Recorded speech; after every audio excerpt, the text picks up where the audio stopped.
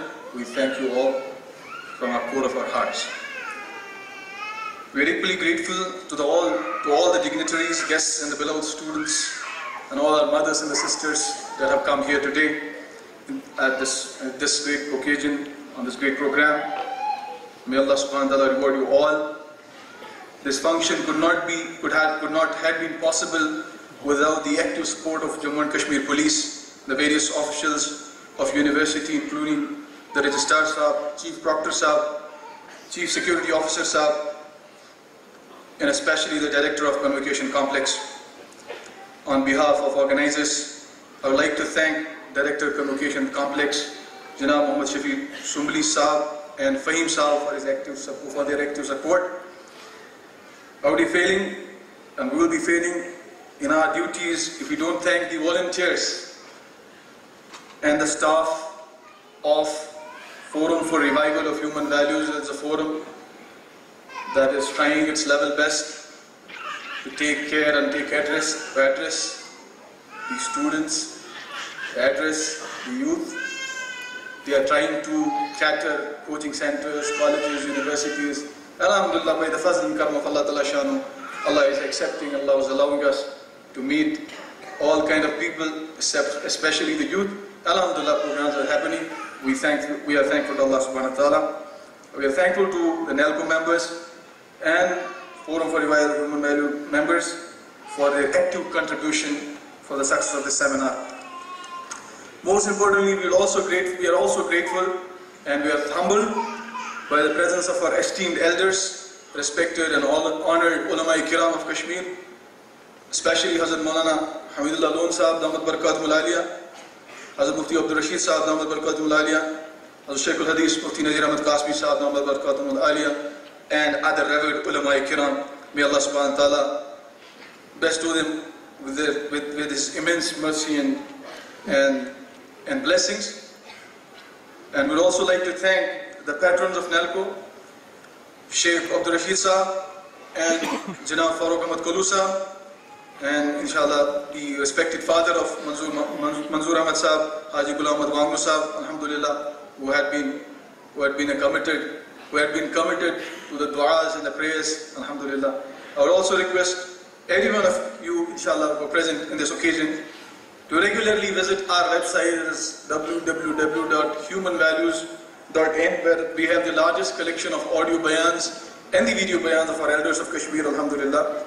And most importantly, the discourses that have been happening from last few years of Hazrat Maulana Sajjad Numani Sahab Damat Barakatum Aliyah. We have them all on our website.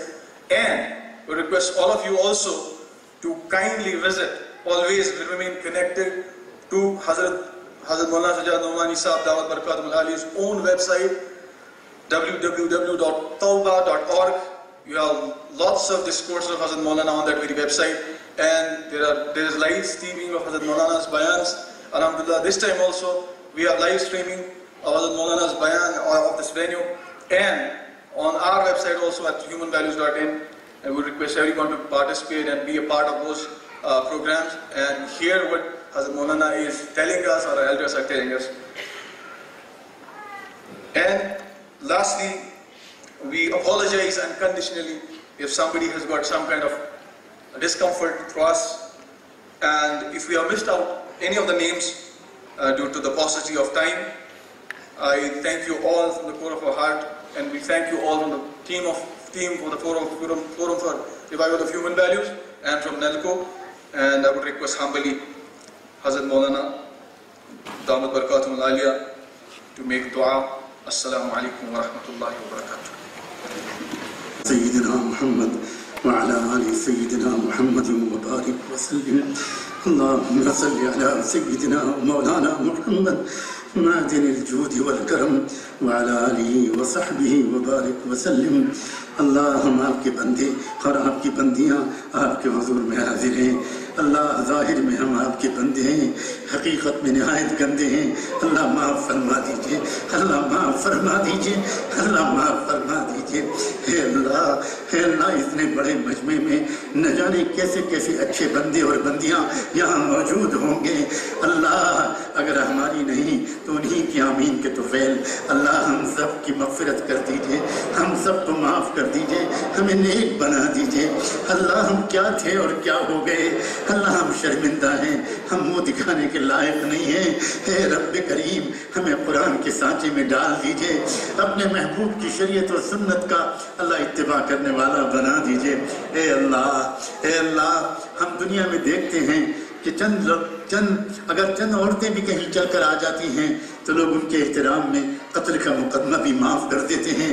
اللہ یہاں تو بہت سی بندیاں آئی ہیں، اللہ اگر ہماری نہیں تو اپنی ان بندیوں کی آمین کے طفیل آج اس پورے مجمع کو ایک بار اپنے پیار کی نظر سے دیکھ لیجئے، رحمت کی نظر سے دیکھ لیجئے، ایک نظر ڈال دیجئے اللہ، ایک نظر ڈال دیجئے۔ تیری ایک نگاہ کی بات ہے میری زندگی کا سوال ہے، تیری ایک نگاہ کی بات ہے میری زندگی کا سوال ہے۔ مجھے اپنی پستی کی شرم ہے، تیری رفعتوں کا خیال ہے، مجھے اپنی پستی کی شرم ہے، تیری رفعتوں کا خیال ہے۔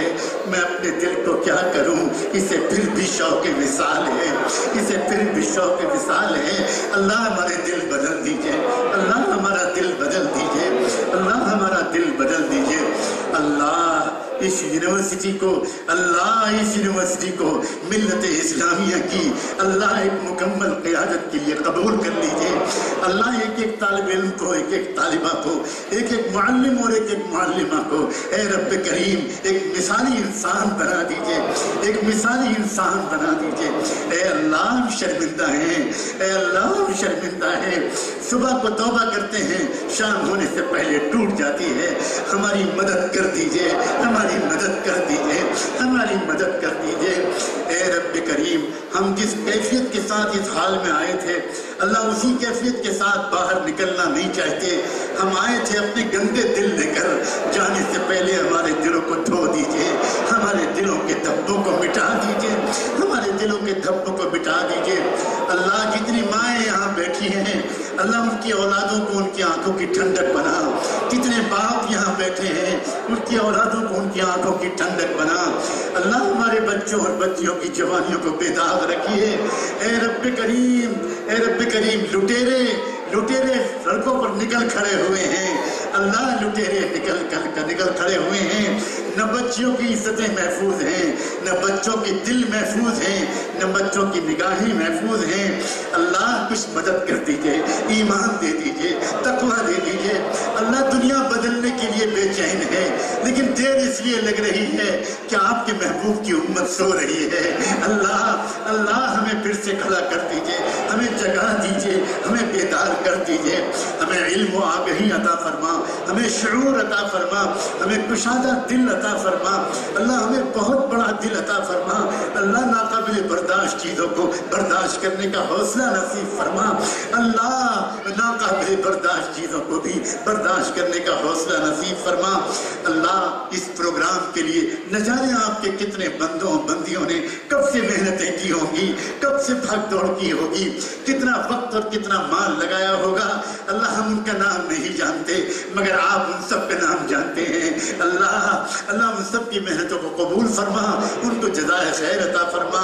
اللہ یہ یونیورسٹی اللہ کیسی میزبانی کرتی ہے، یہ معمولی سے طالب علم کو اعزاز بخشتی ہے، موقع دیتی ہے کہ یہ اپنا درد دل یہاں کے لوگوں کے سامنے رکھے۔